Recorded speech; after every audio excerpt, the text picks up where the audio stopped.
Hello student, मैं सिर्फ राहुल निषाद। तो आज का जो एक वीडियो हमने आज जारी किया था आप लोगों को, उसी का आज हम सेकेंड वीडियो जारी कर रहे हैं, जिसमें पिछले वीडियो में हमने आपको 1 से लेकर 10 तक जो ऑब्जेक्टिव क्वेश्चन था बिहार बोर्ड का जो मॉडल पेपर जारी किया गया था उसका था 1 से 10 तक का। अब हम 10 से आगे की तरफ बात करते हैं, ठीक है। आई होप कि आप लोग अच्छे से समझ रहे होंगे और थोड़ा इस बार थोड़ा फास्ट रहेंगे, ताकि हम उससे थोड़ा पिछली बार 10 वीडियो जारी किए थे, 10 क्वेश्चन का सॉल्व किए थे एक वीडियो में, इस बार थोड़ा ज़्यादा करेंगे, ठीक है। तो मेरा बस यही कहना है कि आप लोग करियर पॉइंट साथ लगे रहें और मन लगा के पढ़ें, और ताकि आप एग्ज़ाम में ज़्यादा स्कोर कर पाओ, ठीक है। तो हम बात करते हैं, अब चलते हैं बिना टाइम वेस्ट किए हुए आगे क्वेश्चन की तरफ। और आप लोगों से यही कहना है कि आप लोग थोड़ा वीडियो को थोड़ा लाइक करो, जब भी आप देख लिया करो तो अच्छा लगे तो उसे ज़रूर लाइक कर लिया करो, ठीक है। और चैनल को सब्सक्राइब भी करो और अपने दोस्तों में शेयर भी करो। करियर पॉइंट नरहन, ध्यान रहे, career point Narhan by Rahul Nishad, ठीक है। तो हम बात करेंगे आज इसी टॉपिक पे जो हमारे बिहार बोर्ड का मॉडल पेपर जारी किया उस पर। चलिए देखते हैं क्या है। तो चलिए देखिए, क्वेश्चन नंबर 10 तक उस समय हम लोग कर लिए थे। क्वेश्चन नंबर 11 देखते हैं क्या कहता है। कह रहा है कि विद्युत चुंबकीय क्षेत्र में गतिशील आवेश पर लगने वाले बल निम्नलिखित कौन से हैं। आप लोग एक बल पढ़े होंगे जिसका नाम है जो कि विद्युत क्षेत्र और चुंबकीय क्षेत्र दोनों के कारण, तो यहाँ कह नहीं रहा है, सिर्फ चुंबकीय क्षेत्र के कारण कर रहा है। तो वो होता है F बराबर QVB sin थीटा होता है, ठीक है। तो वो जो होता है, ये इसका जो सही आंसर होगा आपको बी नंबर ऑप्शन। वहाँ पर जो F बराबर होता है वो होता है QVB sin थीटा, और जब sin थीटा को हटाएंगे तो चूँकि फोर्स वेक्टर क्वांटिटी होता है, तो Q तो आपको चार्ज तो है वो होता है आपको अदिश राशि, तो ये आपको हट जाएगा और इधर होगा V क्रॉस B, ठीक है। तो या तो ये ऑप्शन रह सकता है, नहीं तो ये रास्ता यहाँ पर ये है, तो यही सही रहेगा, ठीक है। तो ये क्वेश्चन नंबर 11 हो गई। क्वेश्चन नंबर 12 देखेंगे, चुंबकीय फ्लक्स का मात्रक होता है। तो फ्लक्स आपको हम बहुत दिन पहले भी क्लास में पूरा हटाते रहते हैं कि कोई भी फ्लक्स अदिश राशि होती है। कोई भी फ्लक्स कौन सी राशि होती है? अदिश राशि होती है। कोई भी तीव्रता लगा हुआ चीज़ होता है वो सदिश राशि होती है। तो चुंबकीय फ्लक्स का ऐसा मात्रक क्या होता है? वेबर होता है। क्या होता है? वेबर होता है, ठीक है। जिस परिपथ में सिर्फ प्रतिरोध होता है उसका शक्ति गुणांक होता है। सिर्फ प्रतिरोध की बात कर रहा है यहाँ पर, ध्यान रखना, सिर्फ प्रतिरोध 1 नहीं, इसका 1 होगा आंसर। क्या होगा? 1, क्योंकि आपको हमने बताया था LCR डायग्राम होता है। क्या होता है? एक LCR का जो होता है वो प्रतिबाधा के लिए हमने आपको बताया था, इस तरह कुछ बताया था कि इस पर R रहता है और इस पर XC रहता है और नीचे क्या होता है? XL रहता है, ठीक है। तो उस समय आपको हमने इस तरह करके बताया था, ठीक है। यह सिर्फ प्रतिरोध की बात किया है, तो प्रतिरोध के लिए सिर्फ आपका शक्ति गुणांक कितना होता है? 1 होता है, ठीक है। प्रत्यावर्ती धारा का वर्ग माध्य मूल मान, यानी कि IRMS बोल रहा है। IRMS बराबर आपको तो हम क्लास में कई बार हटा चुके हैं। क्या होता है? I0/√2, या यही होता है आपको 0.707 I0, यानी अधिकतम धारा का 0.707 गुना होता है, या फिर अधिकतम धारा का 1/√2 गुना होता है। तो इसका ऑप्शन हो जाएगा यहाँ पर सी नंबर 14 का। शिखर धारा का मान होता है, शिखर धारा का मान बटेगा होगा √2। अब है एक क्वेश्चन है आपका कि एक चुंबकीय क्षेत्र, एक चुंबक के चुंबकीय लंबाई और ज्यामितीय लंबाई के बीच निम्नलिखित में से कौन सा संबंध है, ठीक है।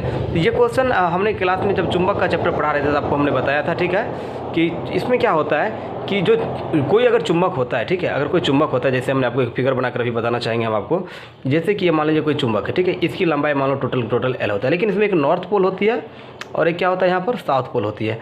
तो नॉर्थ पोल साउथ पोल वो किनारे नहीं होते, किनारे थोड़ा हट कर अंदर में होती है, ठीक है। ये लंबाई और टोटल लंबाई जो लंबाई होती है, ठीक है, तो इसको हम लोग कहते हैं चुंबक की लंबाई, ठीक है। और ये हो गया चुंबक की कुल लंबाई, ठीक है। तो इस जगह पर जो होता है यानी कि LM/LG, यानी LM का मतलब हुआ चुंबक की लंबाई और LG बराबर हो गया चुंबक की ज्योमेट्रिकल लंबाई। तो इनका जो रेशियो होता है वो होता है 5/6। कितना होता है? 5/6।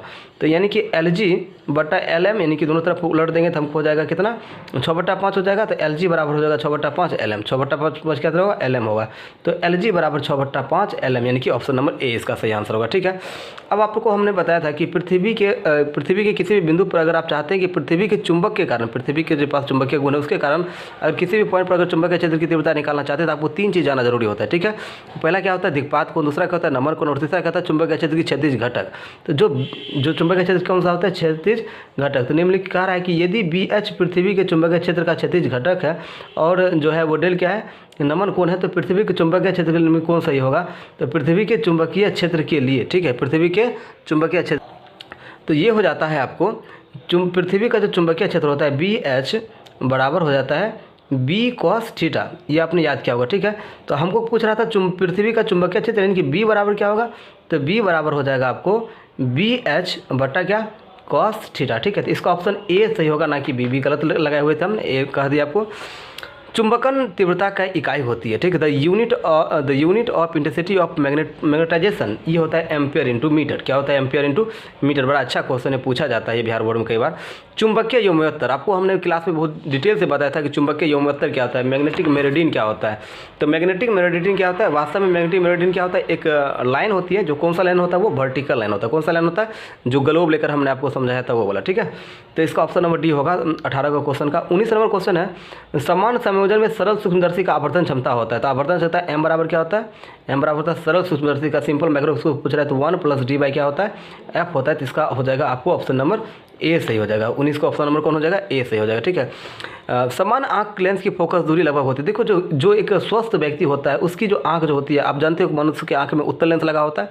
उस उत्तल लेंस का जो व्यक्ति संतुलित हो, यानी जो व्यक्ति अच्छे हो, हेल्दी हो, ठीक है, उनकी आंख की जो लेंस की जो फोकस होती है वो 2 सेंटीमीटर के करीब होती है, ठीक है। तभी जाकर उनका जो कोई भी वस्तु का जो प्रतिबिंब बनता है वो रेटिना पर बनता है, ठीक। तो आई होप कि आपको ये क्वेश्चन का आंसर याद होगा। 2 सेंटीमीटर होती है और आंख रेटिना पर बनता है, ठीक है। हीरा का क्रांति कौन होता है?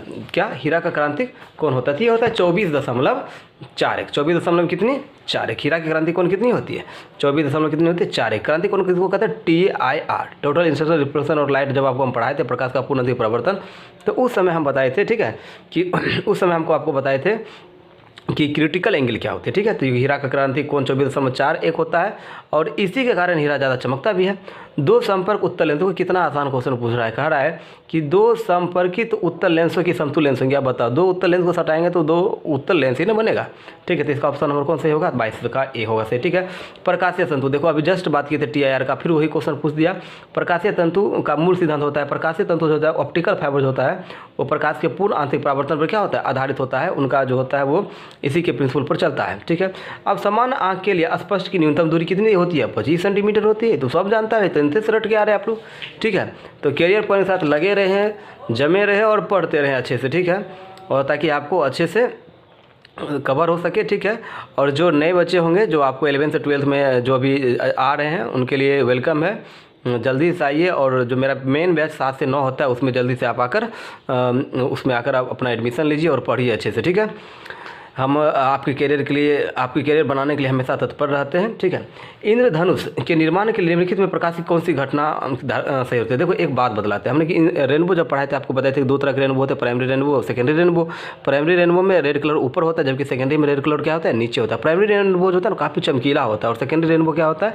द्वितीय इंद्रधनुष क्या होता है? थोड़ा धुंधला होता है, क्योंकि उसमें लाल रंग